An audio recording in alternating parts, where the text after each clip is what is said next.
Missão, antes de ser uma tarefa a se realizar, é vida a ser vivida. Bem antes da gente nascer, Deus já nos faz convites. Basta a gente dizer sim. E o sim foi dado por alguns jovens que participaram da missão lá na Amazônia pela CNBB. Inclusive o seminarista Juliano, daqui da Diocese de São João del Rei. Quer saber mais sobre essa experiência? Então venha comigo em mais uma boa conversa.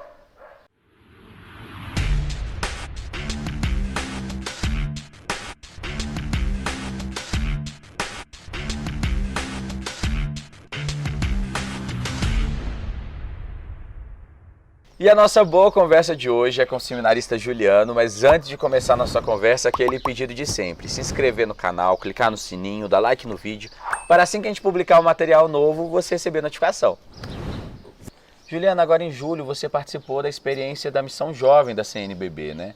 Fala pra gente, qual que é a importância dessa motivação dos jovens na igreja no Brasil em atividades missionárias como essa? E como que foi essa experiência também? Veja bem, Lucas, esse projeto missionário, ele surgiu do desejo e do coração do Papa Francisco após a Jornada Mundial da Juventude aqui no Brasil em 2013. Então, há um apelo que ele fez aos jovens de irem anunciarem a boa nova do Evangelho, tocou também nos corações dos bispos da CNBB, que geralmente são aqueles que estão à frente da pastoral juvenil, e surgiu então assim esse desejo de fazer uma missão por mês ou uma semana missionária com os jovens do Brasil todo, que se inscrevem, são selecionados e enviados para alguma região do Brasil para trabalhar, fazer esse momento missionário, levar a palavra de Deus, ter este contato mais direto com o povo de Deus, trocar experiências. Então, esse momento rico em que a juventude é convidada a viver, eu tive a oportunidade nesse ano de 2022 de participar. Esse ano teve uma temática mais elaborada, o trabalho foi mais intenso, a região escolhida foi uma região da floresta amazônica. E quando a gente pensa floresta amazônica, a gente já logo de cara acha que vamos estar num contato direto com os povos indígenas, com os povos ribeirinhos. Mas a região que eu fui enviado está no estado do Pará, chama a cidade de Tucumã. Ela fica mais ao sul do estado do Pará. E ali ela faz a divisa com o estado de Goiás, Tocantins e Mato Grosso. Então, é muito multicultural a presença da igreja ali. Vários povos, são mais de 400 povos na região amazônica. Então, aquela região ali também é bem diferenciada da sua cultura, do seu jeito de ser igreja. Então, eu tive essa possibilidade, essa importância de participar deste momento, desse projeto missionário, contando também com a participação de em torno de mais de 50 jovens vindo do Brasil. Vários cantos do vários Brasil. Cantos. Chegando na região da Prelazia, que é a Prelazia de Tucumã, nós tivemos então um contato com os jovens locais, que estão desde janeiro preparando este projeto missionário. Então a gente percebe a seriedade dessa missão. Não foi algo nascido com um mês, 2 meses, sem preparo nenhum. Ela está sendo preparada desde o começo do ano. Teve a presença dos bispos referenciais para a pastoral juvenil, a irmã Valéria, que é a coordenadora, também assessora para a pastoral juvenil. Então eles foram até a região, foi conhecer a Prelazia, ver qual era a realidade, qual que era a necessidade local, para depois começar a elaborar um projeto. Então ali, através da pastoral juvenil, juntamente com seus bispos e com a irmã Valéria, teve um contato direto com o bispo local, Dom Jesus, que assumiu a Prelazia há 2 anos.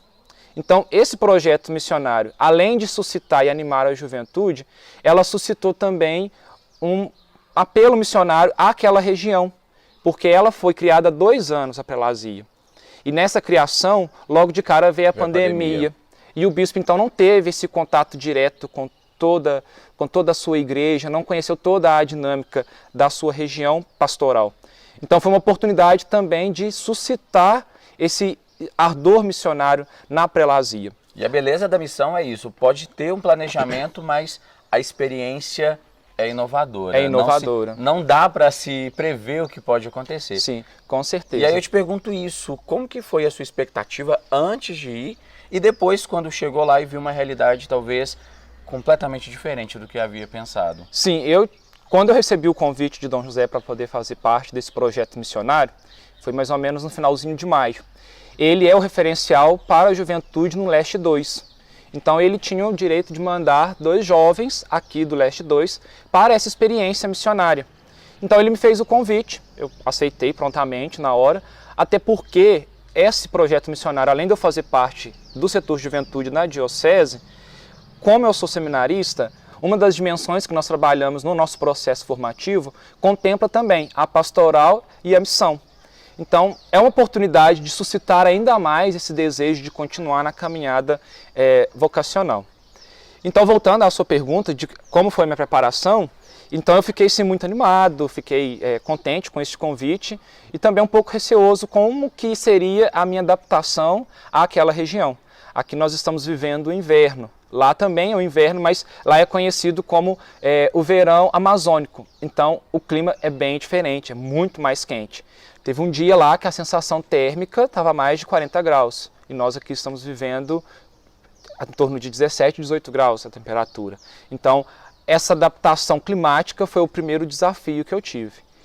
E quando também falou desse projeto missionário, como eu disse já no começo, eu já achava que de fato nós teríamos esse desafio de ficar numa região mais de floresta, junto com os povos ribeirinhos. É o que as pessoas imaginam. A Amazônia, acho que é tudo mato. Tudo isso. E não é assim. E não é. Aquela região de Tucumã, ela é uma região rica na extração de minério e também do agronegócio. Então, é uma cidade, querendo ou não, bem já desenvolvida. E eu fui para uma região, de uma vila, de mais ou menos em torno de 4 a 5 mil habitantes. Neste preparo todo, então, teve os desafios. Saí de Marabá, que foi o local onde eu cheguei de avião, até Tucumã, nós tivemos um percurso de mais ou menos 11 horas de viagem de ônibus. E não foi uma viagem tranquila, porque a estrada não era toda asfaltada, boa parte de terra, a poeira entrando dentro do ônibus. Então os desafios já começou até nós chegarmos a Tucumã. E em Tucumã nós tivemos que dormir em rede, que é muito forte naquela região.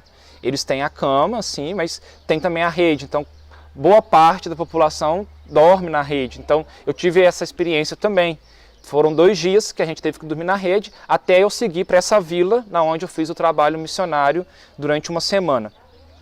Então nessa vila eu tive a oportunidade também de experimentar um pouco da comida local, que era talvez o meu maior desafio também, de experimentar aquele tempero, a forma de cozinhar daquele povo. Mas não foi tão difícil, não foge tanto daquilo que nós estamos acostumados a comer aqui na nossa região. Então eu não senti tanto desafiador assim. Provei do açaí, que é forte naquela região também. Sim. Um suco também muito conhecido, suco de tamarindo, muito bom.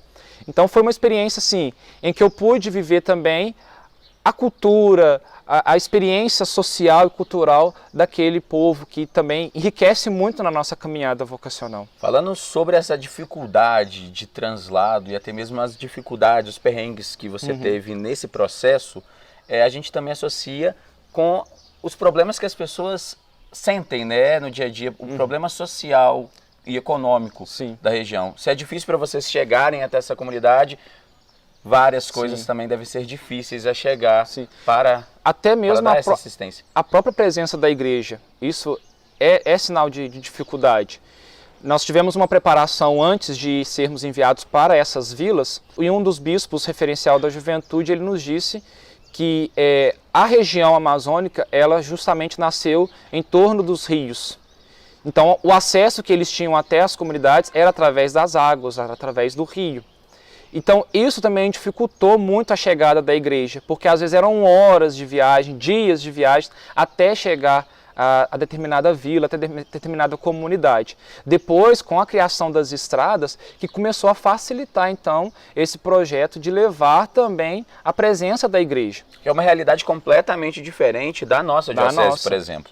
A nossa diocese tem, as paróquias são perto, vários padres em uma cidade, em algumas delas.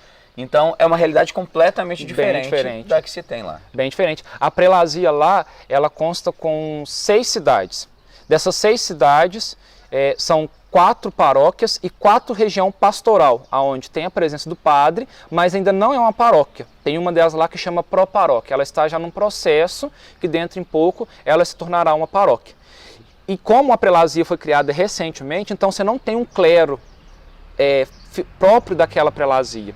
Nós temos lá a presença de outros missionários, tipo os xaverianos e outros religiosos, que ajudam na assistência espiritual daquela região. Então, só uma explicação rapidinho para as pessoas o que é prelazia, que é uma realidade, sim, tipo, muitas pessoas ainda não entendem o que é esse termo. Sim, a prelazia é aquele processo que uma determinada região está quase se tornando uma diocese. Para ela se tornar diocese, então ela precisa de um clero local, precisa de uma cúria. Então todo este trabalho está sendo feito agora na prelazia. E a região ali da floresta amazônica, ela contempla, se não me engano, acho que 3 ou 4 prelazias que estão neste processo. E essa, como eu já disse, criada há 2 anos, ela foi desmembrada de uma prelazia, da Xingu e Altamira, e da que hoje é a Arquidiocese de Santarém. Então esse território, para facilitar o trabalho pastoral e missionário do bispo, então foi criada a prelazia, que pode futuramente já se tornar diocese, desde que ela tenha uma estrutura toda eclesiástica já montada para tal.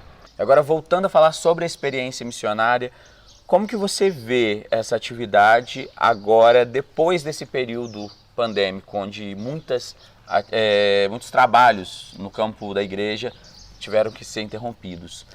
Você acha que essa experiência é uma forma também de impulsionar a fé e a força juvenil dentro da igreja? Com certeza, porque com a pandemia, várias foram as frentes que sofreram reflexos. Então, a juventude também sentiu esse reflexo. Alguns grupos continuaram seus trabalhos de forma remota. Então, voltar com esse projeto missionário, que já está na sua 5ª edição, contribui muito para o ânimo dos jovens. Mesmo que não tenha sido um número significativo de jovens participando, mas já saindo o jovem local da sua região, vivendo a experiência, ele se sente animado e retornando para a sua realidade, para a sua paróquia, para a sua diocese, ele tem esse desafio, essa missão também de suscitar esse ardor missionário entre os jovens. Então nós tivemos jovens de várias regiões do Brasil, nós tivemos jovens do Sul, tivemos também jovens do Nordeste, aqui da região Sudeste. Então é um momento também de encontro de culturas, enriqueceu também esse projeto missionário. Não somente viver a cultura local, mas experimentar a cultura do outro. E isso então enriquece a nossa vida. E nós tivemos, além dos jovens, tivemos a presença, como já disse, dos bispos referenciais, outros seminaristas também que tiveram esse momento de experiência missionária, e religiosas. Tivemos a presença de 2 irmãs religiosas fazendo parte da missão lá na prelazia de Tucumã. E agora, falando sobre esse retorno, e aí, quais são as ideias para colocar em prática toda essa experiência e propagar tal missão?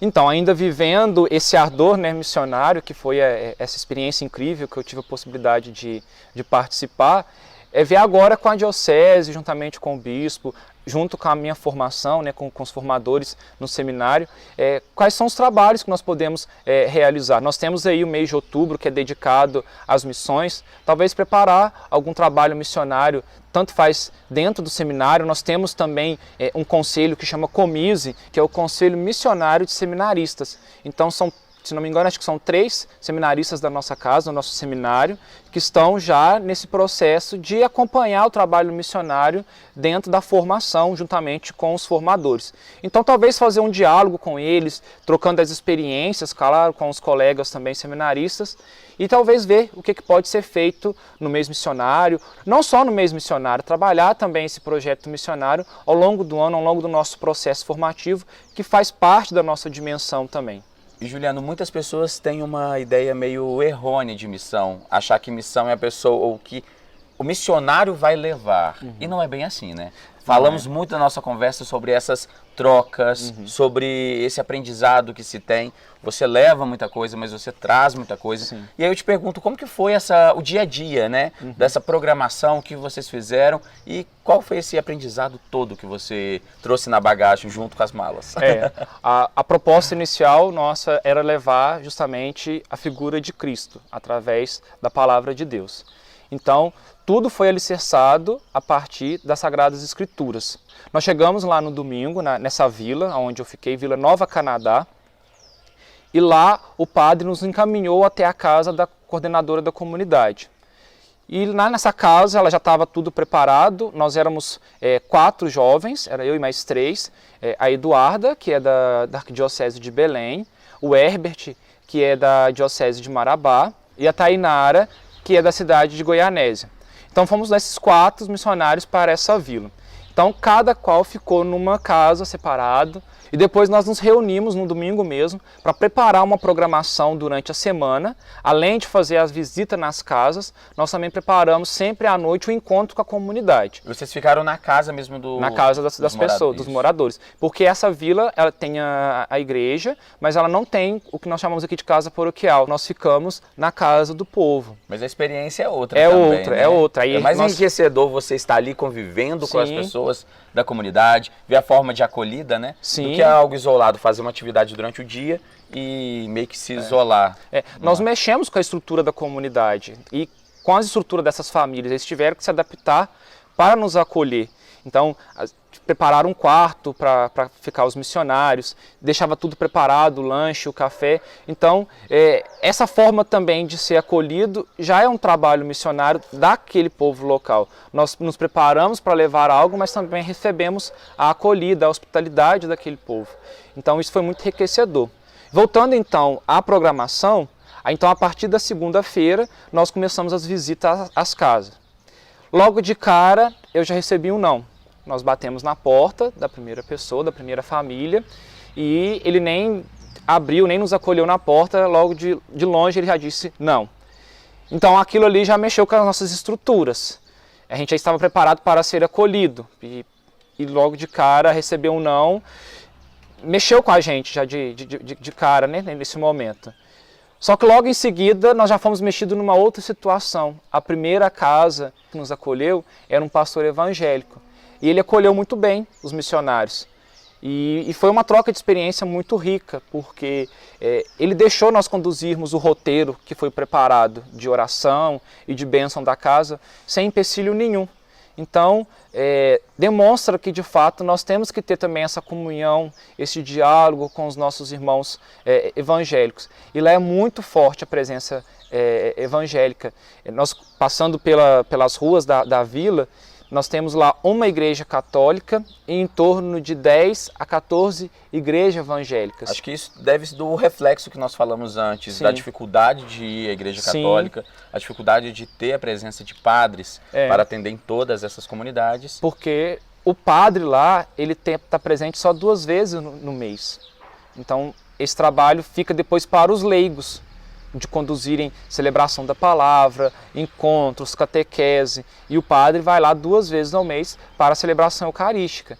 Então, talvez tenha esses reflexos suscitado novas igrejas evangélicas. Então, conversando com os moradores, eles relataram que em torno de mais ou menos 80% dos moradores são evangélicos ou não têm nenhuma religião. Então, era esse desafio nosso, de chegar às casas. Nós não conseguimos visitar todas as casas, porque foi uma semana, mas nós passamos nas casas, aquelas que eram evangélicas, nós fomos acolhidos, as católicas, nós fizemos o trabalho de suscitar eles a voltarem também para as atividades na igreja, tanto é que no primeiro dia de encontro, nós tivemos à noite mais ou menos em torno de 12 a 20 moradores da comunidade. Quando foi no dia de missa, nós tivemos uma participação melhor. Então a gente já percebeu que estava fazendo efeito essa visita de casa em casa. A experiência estava fazendo a diferença. Estava fazendo a diferença. E era uma visita assim, nós não podíamos demorar, porque tínhamos mais casas, mas também não era aquela visita rápida. Então tinha casa que de fato a gente ficava mais tempo, porque também era um momento de escuta. Nós estávamos ali também para ouvir as histórias dos moradores, os seus desafios. Eu vi histórias de pessoas que ajudaram a construir a igreja local e hoje não podem estar mais presentes devido a alguma enfermidade. Então, assim, levar também essa presença da igreja à casa dessas pessoas enriqueceu muito, tanto faz aqueles que nos acolheram, como também a nós que nos preparamos para ser instrumento de Deus ali naquele momento. Então, além de levar essa experiência, eu tenho certeza que eu voltei mais enriquecido ainda com a graça de Deus, ter vivido essa experiência de fé numa outra cultura, numa outra região, fora da nossa realidade. Eu me esvaziei de fato de tudo aquilo que eu vivo, como eu professo a minha fé, para viver a fé ali com aquele povo. Então foi muito rico. É nítido a sua empolgação, o seu envolvimento com essa missão, né? Sim. E aí eu te pergunto agora de aprendizado, em poucas palavras mesmo, o que você tira dessa experiência e traz para a sua vida? O que muda do Juliano que foi para o Juliano que voltou? Essa experiência missionária, ela me enriqueceu ainda mais. Ela mostrou para mim um outro Juliano, né? De poder ter essa capacidade de esvaziar de si, de sair de si mesmo totalmente, para abraçar uma causa em nome de algo maior, que é falar da palavra de Deus, levar Cristo a outras pessoas. Então, você percebe como instrumento de Deus naquela hora. Você reconhece as suas limitações, as suas fragilidades, mas ao mesmo tempo você percebe sendo animado ainda mais pela graça de Deus presente em nós. Então, acho que trazer isso de volta para mim é, de fato, continuar essa caminhada vocacional nesse processo formativo. Estou aí já no meu segundo ano de teologia, então, tendo essa experiência mais direta com a teologia, com a história da nossa igreja, e viver essa experiência missionária, com certeza vai me enriquecer ainda mais nessa continuidade do meu processo formativo. Espero continuar nesse ardor, né, de ter vivido essa experiência missionária e poder contribuir com aquilo que for de urgência para a nossa igreja particular de São João del Rei. A gente acaba se permitindo mais a ver o Cristo a todo momento, né? Sim. Nos detalhes, né? Sim. E ver o Cristo através do outro, né? Somente daquela região, que é uma região missionária. São vários missionários que vão para aquela região. Viver também essa experiência. Por mais que tenha sido uma semana cheia de desafios, mas foi uma semana que, de fato, me permitiu também ter essa experiência com o Cristo presente lá. E voltar cheio dele é ainda mais enriquecedor para a nossa vida, para a nossa vivência de fé. É isso, Juliano. Muito obrigado por partilhar conosco essa experiência. Parabéns pelo seu sim, né? Que a missão é isso, a missão é você dizer sim ao chamado de Deus e seguir em diante, né? Com certeza. Juliano, novamente muito obrigado. Muito obrigado você por acompanhar mais uma boa conversa. Semana que vem, um novo encontro marcado, viu? Um grande abraço, fiquem todos com Deus.